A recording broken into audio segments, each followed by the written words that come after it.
Hi guys! Another comprehension check tayo. So again, meron tayong short story dito. Babasahin natin siya, tapos iintindihin natin.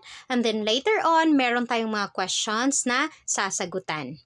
Alam naman nating lahat na hindi lang importante na marunong tayong bumasa, napaka-importante din na alam natin kung paano intindihin ang mga binabasa natin, okay?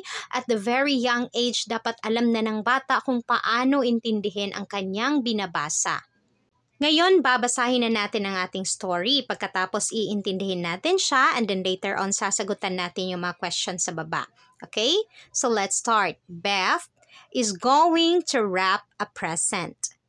She needs a tape, a bow, a box, a tag, scissors, and wrapping paper.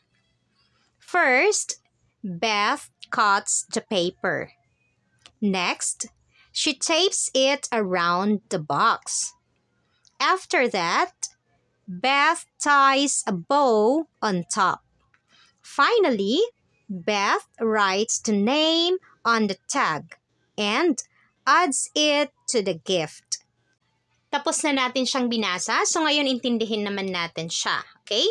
So Beth is going to wrap a present. So si Beth daw is mag-wrap daw siya ng present or magbalot siya ng regalo. Okay, ano ba yung wrap sa Filipino?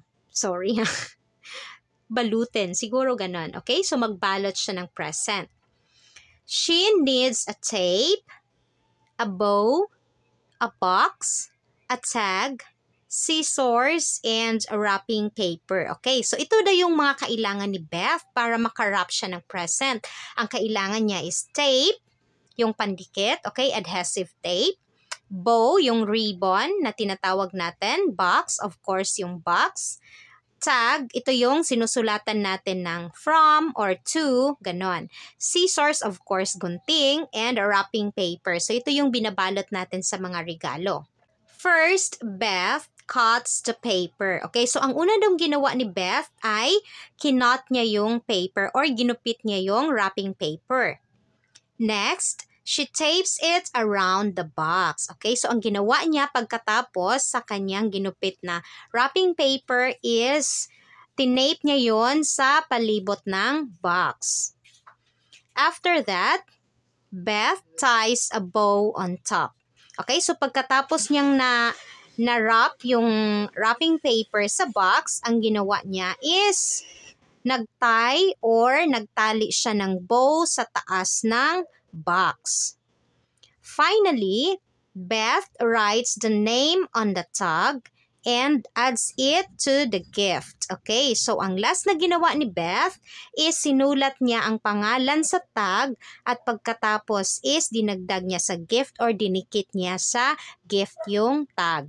Okay, so naintindihan na natin ang ating short story. So ngayon, sasagutan natin ang mga questions dito sa baba. Okay, so question number 1, what is Beth going to do?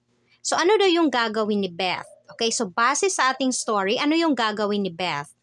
Sasagutan ba natin agad na wrap a present? Hindi. Gaya nga ng sabi ko sa previous videos natin na ang sagot natin is dapat complete sentence. So, ang sagot natin is, paano natin sasagutin in a complete sentence? Ganyan. So, dahil ang question, what is Beth going to do? Ang sagot natin is, Beth is going to wrap a present. Okay? So, isusulat nyo talaga yung complete sentence. Hindi pwede na isulat nyo lang na wrap a present. Okay? So, mali yun siya. So, dapat complete sentence. Question number 2. How many items does Beth needs to wrap a present? Okay? So, ilang mga items daw ang kailangan ni Beth para makarap siya ng present? Okay? So, i-count natin yung mga items. So, ito yung mga kailangan niya. She needs a tape, 1, a bow, 2, a box, 3, a tag, 4, scissors, 5, and a wrapping paper, 6. So, ibig sabihin, 6 na mga items ang kailangan ni Beth para makarap siya ng present. Okay? So, isusulat ba natin ang 6 dito sa ating sagot? Hindi, kasi nga dapat complete sentence ang ating sagot. So, ang sagot natin dapat is, Beth needs 6 items to wrap a present. Okay, so ganito dapat ang sagot. Hindi pwede na isulat mo yung number 6 lang sa iyong sagot. Mali yun siya.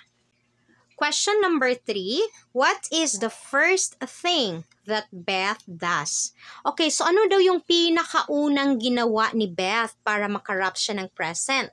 Okay, so saan dito sa ating story? Ito. First, Beth cuts the paper. Okay, so ang sagot natin is, the first thing that Beth does was cutting the paper. Okay, so ito yung complete sentence natin. Question number 4, what is the third step that Beth does? Okay, so ano daw yung pangatlong step na ginawa ni Beth? Okay, so basahin natin ulit ang ating story. So first, ang unang ginawa ni Beth is nag-cut siya ng paper. Next, so ang second step na ginawa niya, she tapes it around the box. And then, ang third na ginawa niya, after that, Beth ties a bow on top. So, ibig sabihin, ang third step na ginawa ni Beth is she ties a bow on top. Okay, so ang sagot natin is, the third step that Beth does was she tied a bow on top. Okay, so ito yung sagot natin sa question number 4. O, di ba napakadali lang intindihin ng ating stories. Basta, ang gagawin mo, iintindihin mo siya, pwede sentence by sentence para maintindihan mo talaga. And then pagkatapos, para mas maintindihan mo pa siya, sasagutan mo ang iyong mga questions.